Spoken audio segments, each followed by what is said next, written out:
വെള്ളാപ്പള്ളിയെ ഒറ്റതിരിഞ്ഞ് ആക്രമിക്കുന്നതിൽ പ്രതിഷേധിച്ച് SNDP യോഗം Kochi union youth മൂവ്മെന്റിന്റെ നേതൃത്വത്തിൽ പ്രതിഷേധം സംഘടിപ്പിച്ചു. മലബാറിൽ യൂത്ത് ലീഗ് പ്രവർത്തകർ SNDP യോഗം ജനറൽ സെക്രട്ടറി വെള്ളാപ്പള്ളി നരേശന്റെ കോലം കത്തിച്ചതിൽ പ്രതിഷേധിച്ച് SNDP യോഗം കൊച്ചി യൂണിയന്റെ നേതൃത്വത്തിൽ പന്തം കൊളുത്തി പ്രകടനം നടത്തി. SNDP യോഗം ജനറൽ സെക്രട്ടറി വെള്ളാപ്പള്ളി നരേശന്റെ മലപ്പുറം പരാമർശത്തെ വർഗീയവൽക്കരിക്കാൻ ശ്രമം നടത്തുന്ന മുസ്ലിം ലീഗിന്റെയും യുവസംഘടനയായ യൂത്ത് ലീഗിന്റെയും പ്രവർത്തകർക്ക് ശക്തമായ താക്കീത് നൽകിക്കൊണ്ടും SNDP യോഗത്തെയും ജനറൽ സെക്രട്ടറിയും അപമാനിക്കുന്ന രീതിയിലുള്ള പ്രസ്താവനകൾ നടത്തുന്നതിനെ അപലപിച്ചുകൊണ്ടുമാണ് SNDP യോഗം കൊച്ചി യൂണിയന്റെയും യൂണിയൻ യൂത്ത് മൂവ്മെന്റിന്റെ ആഭിമുഖ്യത്തിൽ പ്രതിഷേധം സംഘടിപ്പിച്ചത്. യൂണിയൻ സെക്രട്ടറി ഷെയ്ൻ കൂട്ടുങ്കൽ ഉദ്ഘാടനം ചെയ്തു.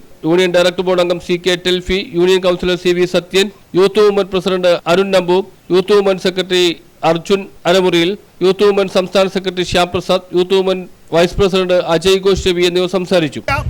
ശക്തമായ പ്രതിഷേധത്തിനെതിരായിട്ടാണ് നമ്മൾ ഇങ്ങനെ ഒരു പ്രതിഷേധ റാലി സംഘടിപ്പിച്ചിട്ടുള്ളത്. ഇത് നമ്മളെ സംബന്ധിച്ചിടത്തോളം നമ്മളെല്ലാ മതങ്ങളെയും സാഹോദര്യത്തോടെ കാണുന്ന ഒരു സമുദായമാണ്.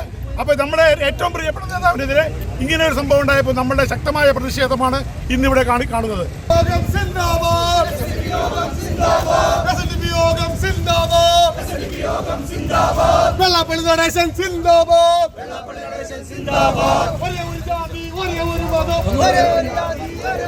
യൂണിയന്റെ കീഴിലുള്ള 23 ശാഖായോഗങ്ങളിൽ പ്രസിഡന്റുമാർ, വൈസ് പ്രസിഡന്റുമാർ, സെക്രട്ടറിമാർ, വനിതാ സംഘം ഭാരവാഹികൾ, കുടുംബ യൂണിറ്റ് ഭാരവാഹികൾ, ശ്രീനാരായണ ഭക്തർ എന്നിവർ പങ്കെടുത്തു. തോപ്പുംപടി പ്യാരി ജംഗ്ഷനിൽ നിന്ന് ആരംഭിച്ച് പള്ളുരുത്തി വെളി മൈതാനത്താണ് പ്രതിഷേധ പ്രകടനം അവസാനിച്ചത്. News bureau, Thoppumpady.